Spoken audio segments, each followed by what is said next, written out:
Hello, in this video I'm going to show you how you can pair your Edifier X3s earbuds with any iPhone or iPad.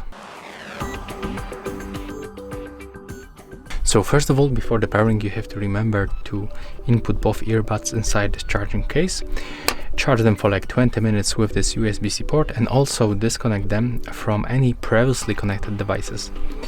And when you do this, you have to also disconnect them. Never mind. You have to just open this case, remove left and the right earbud, and then you have to click and hold on the left and the right earbud and hold them until this indicators starts blinking quickly with the blue and the red light. There we go. So right now we are in the pairing mode and we can smoothly open the settings, then go to the Bluetooth, turn it on with this switcher, and then select Edifier X3s from the list.